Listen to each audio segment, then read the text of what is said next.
importante hacer un piloto en Colombia. Ningún tipo de garantías de que esta técnica sea segura. Colombia no está preparada para esta técnica. La verdad, a nosotros nos quieren imponer esta técnica. Una mezcla muy tóxica de sustancias químicas. Carece de rigor científico. Hay que avanzar con los pilotos. No hay progreso eso es contaminación. Ponen a la comunidad en contra de sí misma. Hay enormes falencias de información, muy pobre capacidad institucional. Estamos en un abandono tenaz. Este Congreso va a tomar la mejor decisión para el país. El gobierno de Colombia debe prohibir el fracking. Prohibir el fracking. Impacto profundo. Pilotos de fracking, un análisis a profundidad. Hablemos de combustibles fósiles, lo que fue, lo que es y lo que podría ser. Cuando uno habla de gas y petróleo debe abarcar varios aspectos: economía y desarrollo, ciencia, ambiente, agua, biodiversidad, salud, clima, política, derechos humanos, conflicto y sociedad, futuro. No es nada fácil entonces comprender cómo se relacionan todas las dimensiones de esta industria que hoy genera profundas polémicas al interior de todas las sociedades. Porque me atrevo a asegurar que en la agenda de todos los países del planeta se está discutiendo la responsabilidad de la extracción y uso del petróleo en la grave crisis ambiental y social que atraviesa nuestra civilización. Porque es un hecho que nos enfrentamos a la crisis más grave de la historia como sociedad. Estamos enfrentando las consecuencias del modelo energético basado en hidrocarburos. Lo que le preocupa a expertas y expertos de nuestro mundo es el futuro si no frenamos el impacto de nuestra forma de generar energía. En el caso de Colombia, la industria del petróleo tiene más de 100 años de estar presente en nuestro territorio. ¿Cuáles han sido los costos sociales y ambientales de una industria a la que, entre otras cosas, todo indica que le quedan pocos años de vida en el planeta? En medio de esta crisis, surge una nueva técnica para extraer los combustibles fósiles que están atrapados en las rocas del subsuelo profundo, el fracking. Prohibido ya en varios países, incluyendo algunos estados de los Estados Unidos, como Nueva York, por sus altísimos riesgos ambientales. Pues hoy en la región del Magdalena Medio están a punto de comenzar 2 proyectos pilotos de fracking con los que dicen investigarán la posibilidad de realizar fracking comercial en Colombia como una innovadora técnica. Hasta afirman que será energía para la transición energética. Surgen muchas preguntas. ¿Hablar de fracking es distinto a hablar de explotación convencional?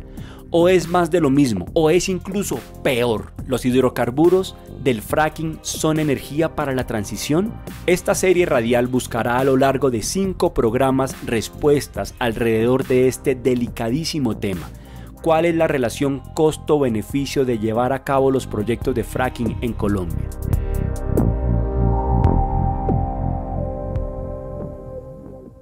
Hoy comenzaremos hablando de las diferencias entre la explotación de yacimientos convencionales y los no convencionales, conocidos como fracking o fracturamiento hidráulico. Yo soy Javier de la Cuadra. Y yo soy Carolina Zamora. Y para comenzar, quiero que escuche esta intervención de David Boyd, relator especial de la ONU sobre los derechos humanos y el medio ambiente, que está alertando sobre los riesgos del fracking para Colombia y la urgencia de tomar decisiones de fondo para evitar la agudización de la crisis climática. Costa Rica, Uruguay, Francia y otros países ya han promulgado leyes que prohíben el fracking. Colombia tiene una de las constituciones más verdes del mundo, descrita como una constitución ecológica.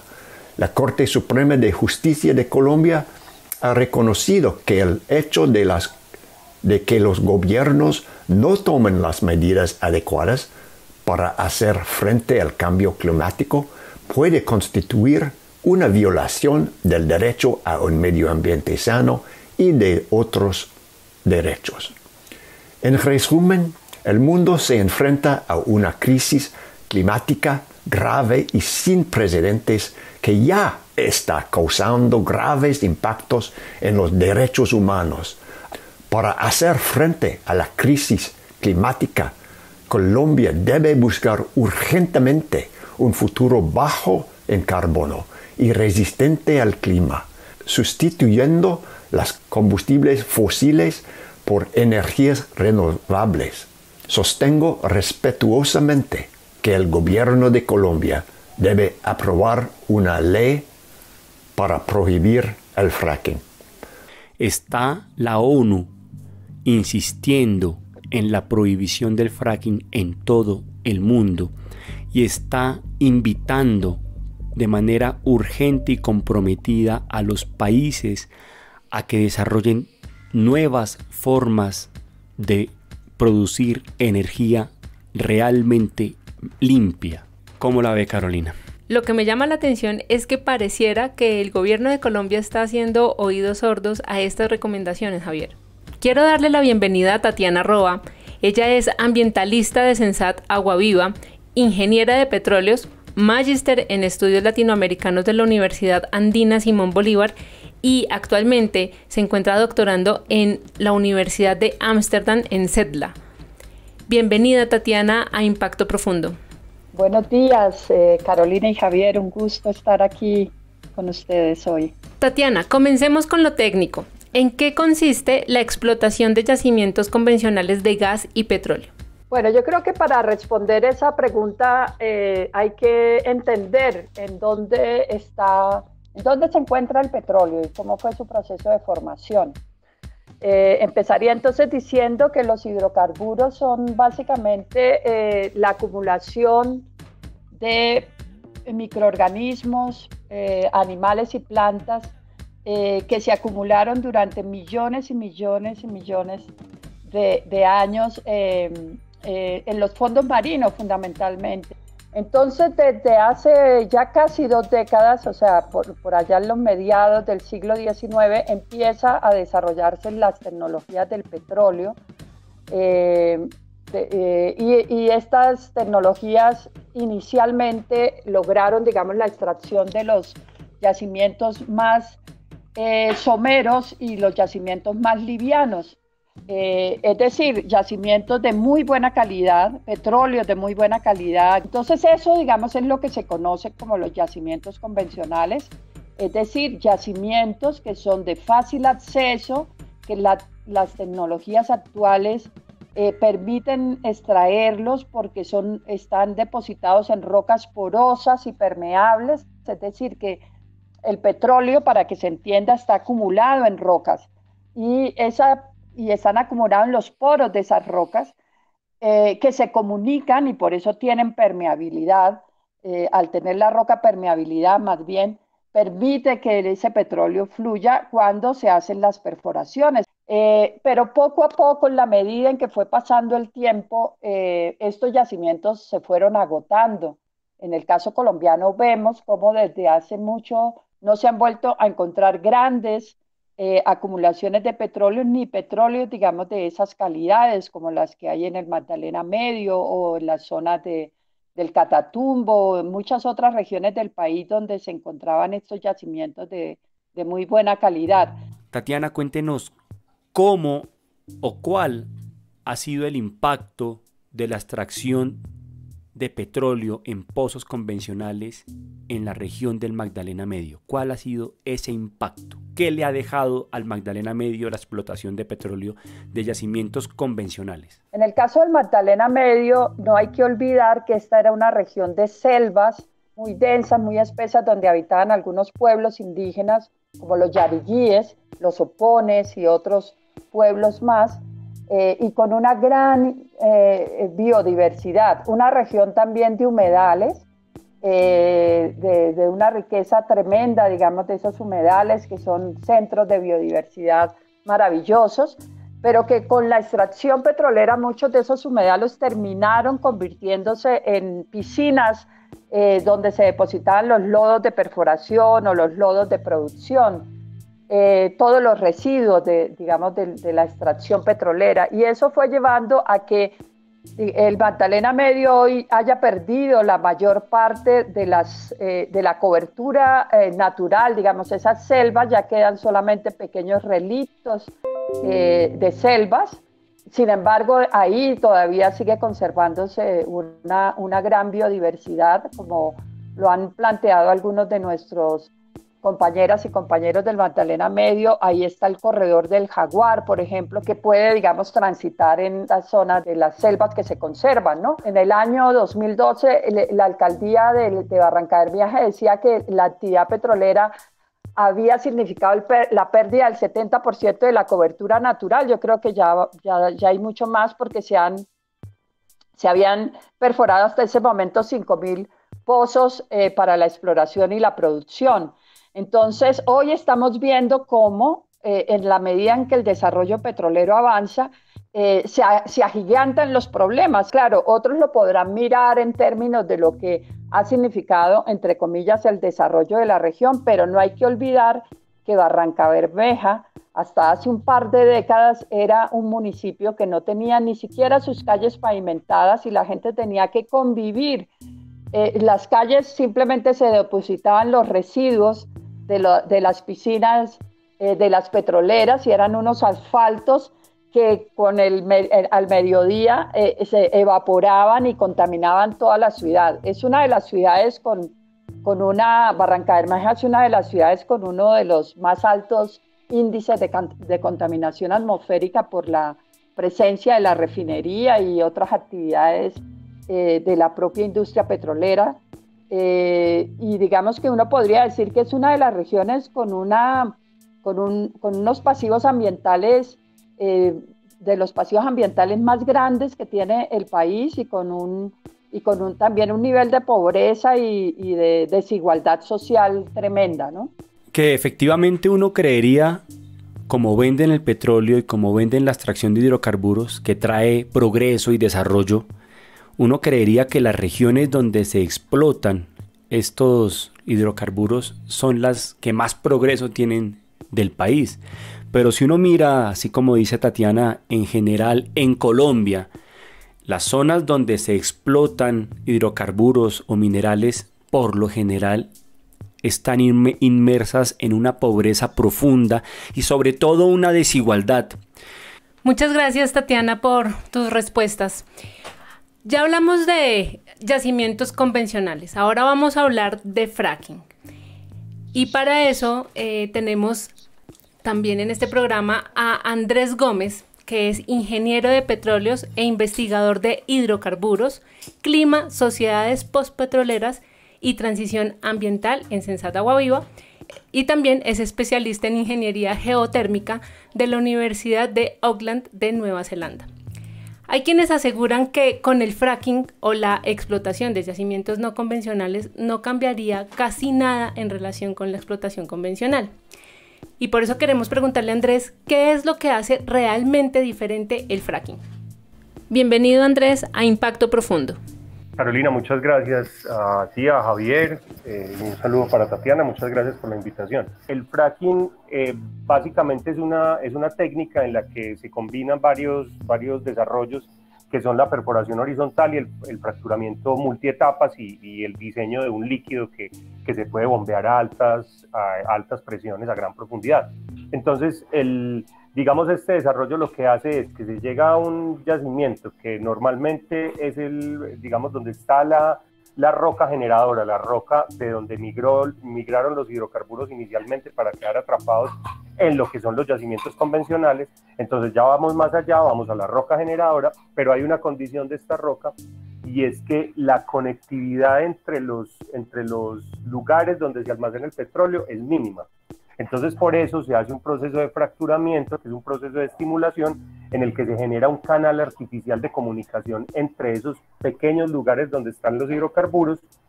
Son soportados por una arena, por granitos diminutos de arena, que abren esa fractura y la tratan de dejar abierta. Entonces, esa fractura que se trata de dejar abierta va a durar un mínimo tiempo, porque el yacimiento, el subsuelo, va a tender a cerrarse nuevamente. Mientras el campo Las Infantas se lleva extrayendo 103 años petróleo desde allí, en un yacimiento, en un pozo de yacimientos no convencionales, estimulado mediante la técnica del fracking, solamente podemos pensar en que dura 3 años a los 3 años ya perdió casi el 80% de su tasa de extracción. Entonces nos encontramos que lo más fácil fue lo primero que se extrajo, y ahora queda esto que básicamente en términos, digamos, hay una condición que no se puede superar, una condición natural inherente, y es que estas fracturas se van a cerrar y van a hacer que esos pozos duren muy poquito en términos de extracción.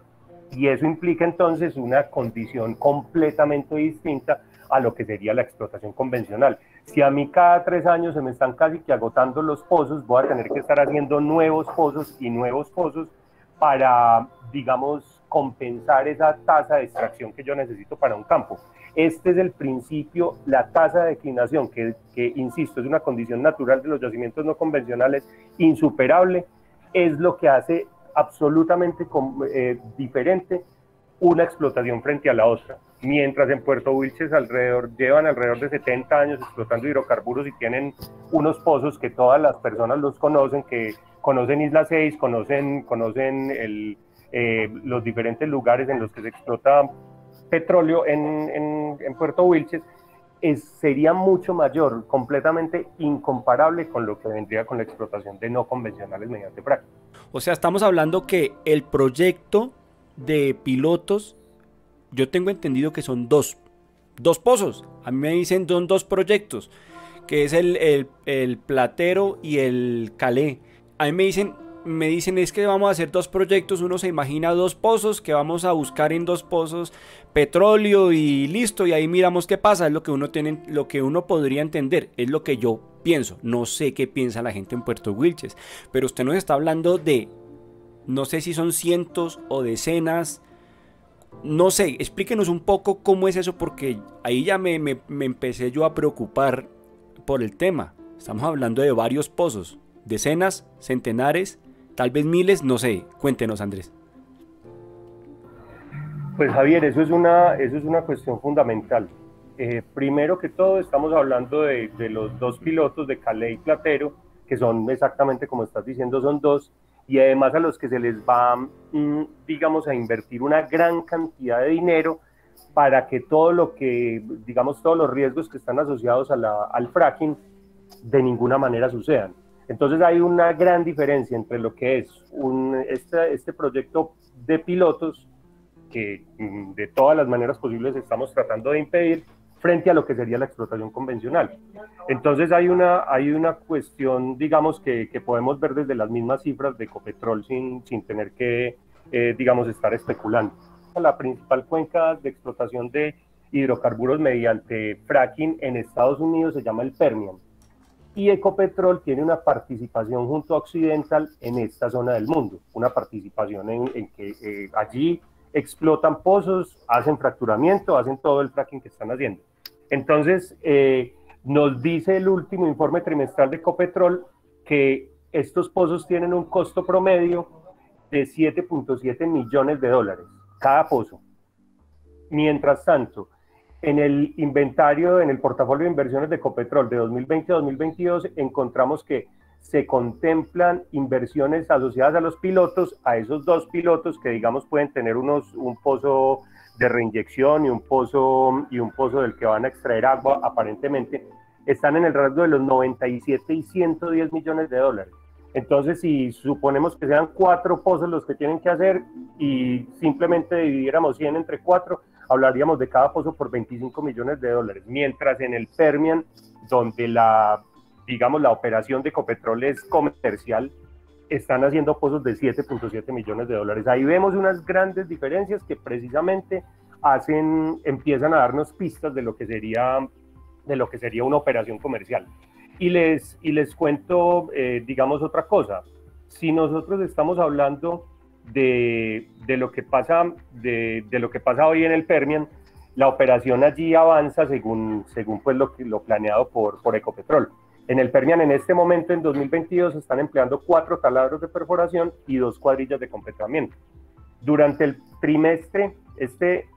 tercer trimestre de 2022, en el Permian, Ecopetrol perforó 22 pozos, para un total de 69 pozos en lo que va corrido del año. Entonces, han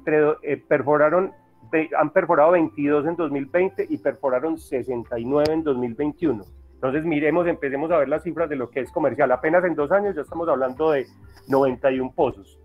Y miremos algo fundamental también, es lo que significa perforar un pozo frente a lo que significa fracturarlo, hacer esta técnica del fracking, que es lo que van a hacer allá. Entonces, más o menos un pozo promedio, estamos hablando de un pozo de alrededor de 17.000 pies, es un pozo que utilizaría para la perforación alrededor de 20.000 barriles de agua. Entonces, esto digamos que no hay mucha diferencia sí hay mucha diferencia en términos de la longitud de esos pozos, porque pozos de 17.000 pies digamos, no son tan comunes, pero estamos hablando de que allí se utilizarían 20.000 barriles por pozo de agua. En cambio, para el fracturamiento, solamente para el fracturamiento de cada uno de esos pozos, estamos hablando de que se utilizarían alrededor de 300.000 barriles de agua. Esto más o menos son 47 millones de litros por pozo. Entonces allí tenemos que hacer una gran diferencia. Es muy distinto pensar en perforar convencionalmente, lo que ha visto hoy el municipio de Puerto Wilches, a decir que van a utilizar alrededor de 47 millones de litros de agua, más los 20.000 que se van a gastar perforando, y que eso lo van a tener que hacer constantemente, porque esos pozos casi que a los 3 años hay que reemplazarlos. Y el dato que les digo, que es del mismo Ecopetrol en el Permian en Estados Unidos, llevan perforando en tan solo 2 años, ya tienen 91 pozos perforados y fracturados. Entonces estamos hablando de una ocupación territorial completamente distinta, y esto trae otros problemas que seguramente pues iremos dilucidando en el paso del programa. Entonces entendemos que no es que abran un pozo y eso dure, como decía Tatiana, que un pozo puede durar y lo pueden explotar durante años, como decía también Andrés, sino que estos pozos, primero, duran menos. Segundo, son muchísimo más costosos, hablando en todas las formas posibles. Yo no sé si pensarlo de esta manera, pero hay como una incitación a seguir abriendo pozos y van a seguir queriendo buscar más y más y más y más. Yo me pregunto si con los pozos convencionales la degradación de la naturaleza en la región del Magdalena Medio, que uno trata de imaginar cómo era antes ese paisaje, esas selvas, frente a lo que son ahora, yo me imagino cómo será el impacto con el fracking. Tatiana, ¿ese impacto con el fracking usted cree que va a aumentar? A mí me gusta mucho enfatizar, digamos, en aspectos como, por ejemplo, la ocupación territorial. O sea, ya lo dijo Andrés, los pozos de los yacimientos no convencionales tienen una vida mucho más corta, porque el proceso de agotamiento, digamos, del pozo se va dando más rápido, digamos, por todo lo ya explicado. Entonces se requiere estar perforando y perforando. Esa perforación implica una ocupación territorial. Y curiosamente, digamos que uno viaja hoy por las regiones petroleras y llama la atención ver alrededor de esas zonas todavía un cierto nivel de desarrollo agrícola en los alrededores, en algunos casos agroindustria, como por ejemplo la palma muy frecuentemente, pero también incluso actividades campesinas. Pues bien, digamos que con el desarrollo del fracking eso es algo que no va a darse porque el proceso de ocupación es muy agresivo. Aquí siempre nos dicen que no va a ser igual a Estados Unidos. Yo me pregunto por qué no va a ser igual que Estados Unidos, donde un campo de fracking requiere estar perforando permanentemente pozos. Eso también implica más demanda de agua, más demanda de energía, más demanda de arenas, la arena que se utiliza para la fractura y para sostener las fracturas, más demanda de insumos, pero también más generación de residuos, con todas las consecuencias que esto genera. Adicionalmente, pues están todas las fugas de metano que se ha comprobado en la mayoría de campos petroleros de fracking. Hay una fuga enorme de metano, que es un gas de efecto invernadero, pero que además es un gas que genera problemas en la salud pública. Y ese es otro elemento, o sea, todos los problemas que genera, digamos, en la salud pública, esta emisión, digamos, de gases contaminantes que provocan, por ejemplo, abortos espontáneos, que provocan infertilidad, o sea, una cantidad, digamos, hay una cantidad de literatura que se ha hecho y que cada vez va mostrando, digamos, las consecuencias que el fracking genera. La demanda de agua es enorme, o sea, es muy grande. En el caso del Magdalena Medio se tiene incluso pensado intervenir acuíferos subterráneos también.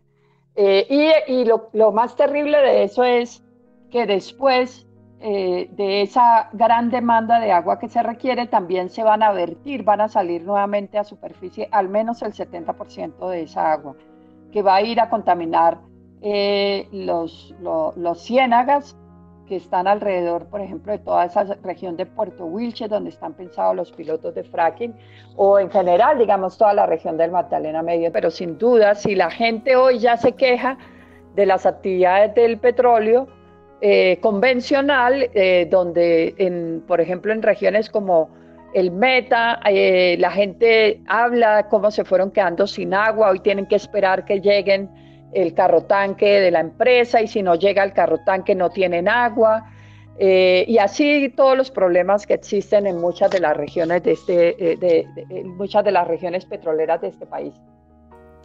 Grave, gravísimo diría yo, muy preocupante. Quiero que ustedes escuchen esta voz, es una voz que está en contra del fracking. Y escuchen los argumentos que da este personaje. Es un personaje muy influyente en la política de nuestro país. Acá tenemos una sobreposición de ecosistemas diversos y complejos, acuíferos subterráneos de enorme riqueza y unos riesgos de mayor sismicidad por los tipos de suelo que tenemos. Por eso he dicho, en Colombia no se hará fracking. Ovacionado, terminó el entonces candidato a la presidencia Iván Duque. Él dijo que estaba en contra del fracking y da argumentos de peso. Está notablemente preocupado por los ecosistemas. Hoy el gobierno de Iván Duque está promoviendo el fracking.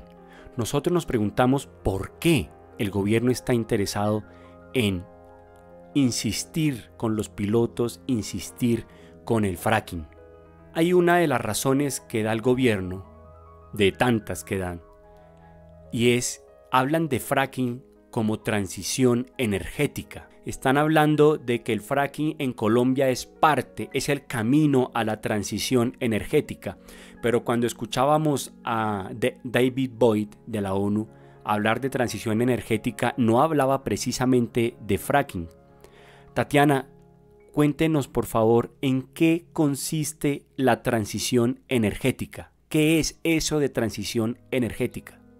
La transición energética en general la gente la entiende como un cambio en la matriz energética. O sea, hoy una matriz energética que depende fundamentalmente de los combustibles fósiles, cómo empezamos a desplazar a esos combustibles fósiles de una manera gradual, como lo dice la palabra, es un tránsito para dar lugar, digamos, a otras formas de energía. Digo en disputa porque, por supuesto, desde sectores corporativos, desde varias instituciones, se empieza a generar, digamos, propuestas de transición energética que ponen en el centro los grandes proyectos energéticos de renovables a gran escala con unos grandes impactos frente a propuestas como las comunidades que plantean una transición y los trabajadores que planteamos una transición energética justa, de manera descentralizada, de manera autónoma, con una alta participación comunitaria y ciudadana, en el cual la energía pase a estar bajo el control de la sociedad y no de unas pocas empresas. Andrés, partiendo de la respuesta que nos da Tatiana, ¿podríamos considerar o podríamos decir que el fracking es transición energética entonces? Carolina, en absoluto. Todo lo contrario a la transición energética es el anacronismo de mientras científicas, científicos, mientras las organizaciones sociales, mientras el mundo mismo nos da todas esas pistas de que son los hidrocarburos. El último reporte del IPCC nos dice que en la última década las emisiones debidas a la quema de combustibles fósiles son el 86% de las totales. Y ya no solamente las organizaciones, como mencionaba Tatiana, sino la ciencia, las mismas Naciones Unidas, como escuchamos al relator Boyd pero también al programa de ambiente que hace el Gap Report, el reporte de la diferencia, y que nos dice que hay que dejar la mayor parte de los combustibles fósiles en el subsuelo. Todo esto nos dice que el camino no son más hidrocarburos. Entonces es más bien la transición corporativa, la transición extractivista, la que empieza a utilizar estos términos y estos asuntos para decir que pretenden hacer la transición. Andrés, pero entonces mañana hay que dejar de explotar el petróleo. O sea, no solamente que no hay que hacer fracking, sino que hay que detener de tajo la explotación petrolera de los yacimientos convencionales. Esto tiene que ser un camino gradual, un camino en el que nosotros comencemos a dejar la dependencia de los combustibles fósiles, un camino también en el que vamos a tener que utilizar petróleo. Seguramente lo utilizaremos por muchos años más, pero que ese petróleo tenga unas funciones específicas y que haya unos acuerdos en que las comunidades de los diferentes territorios en los que se explota puedan tener voz y puedan decir aquí sí querríamos en estas condiciones o no querríamos definitivamente. Entonces es un proceso largo, un proceso en el que tenemos que cuestionarnos profundamente como cultura, como sociedades, en las que, yéndome solo a un par de ejemplos, la mayor cantidad del diésel que se consume hoy en Colombia lo gasta el transporte de carga, alrededor de más del 90%. Ese transporte de carga permite que hoy pueda fácilmente llegar tomate desde Holanda, permite fácilmente que puedan llegar uvas desde Chile. Entonces es un modelo económico que ya se mete con nuestra alimentación, que depende en gran parte de esos combustibles fósiles, y que podría cambiar completamente si nosotros empezamos a fortalecer nuestro sector agrícola que no dependa de los combustibles fósiles, o sea, la agroecología, la agricultura orgánica, y que con esto rompamos también esa dependencia del transporte que hoy genera pues ese 90% del consumo del diésel. Y si nos vamos al modelo de transporte individual, el utilizar individual incluso el eléctrico, porque hay que incluir el transporte eléctrico, que nos lo venden también como transición, como uno de ellos. Si nosotros hoy pensamos en que el modelo de automóvil individual consume más del 90% de la gasolina en Colombia, pues necesariamente tenemos que hacer un profundo cambio en esto. Entonces, evidentemente, eso no se puede construir de la noche a la mañana, pero sí se le tiene que poner un fin, y sobre ese fin se tiene que empezar a construir y a tomar decisiones para que los hidrocarburos dejen de hacer parte de nuestra vida como hoy lo hacen casi en todos los aspectos. Varias cosas para ir cerrando este programa. Uno, no es lo mismo fracking que yacimientos convencionales. ¿Por qué? El fracking implica mayor cantidad de pozos, porque los pozos duran muchísimo menos tiempo. Dos, la inversión económica que hay que hacerle a cada pozo en fracking para explotarlo es altísima. Estamos hablando de millones de dólares. ¿Quién paga ese dinero? 3. Estamos hablando de una posible quiebra de Ecopetrol.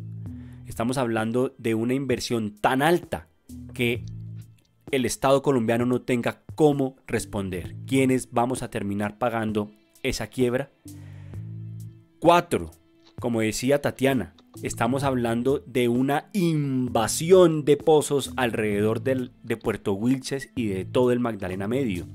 Estamos hablando de un futuro lleno de pozos en la región. Exploten un pozo, dura poquito, inyéctele miles de millones de cantidades de agua, arena y otros químicos. Estamos hablando de un problema a futuro muy grave. 5. Fracking no es transición energética, que eso quede muy claro. Para mí está clarísimo que el fracking no es transición energética, no es el camino. 6. Mire, Carolina, lo que dice Andrés es que esto es sentido común. La tendencia en el mundo es a acabar con el uso del petróleo, a pensarse energías que no provengan de los hidrocarburos o de los combustibles fósiles. Como decían Andrés y Tatiana, hay que dejar eso allá abajo. Ya hay que empezar a pensarnos cómo dejar los combustibles fósiles, no los hidrocarburos, en el subsuelo. Hay que empezar a pensar. No podemos ir en contravía. Colombia no puede ir en contravía del mundo entero. Viajemos al futuro. Viajemos al futuro. Viajemos al futuro. Viajemos al futuro. Viajemos al futuro.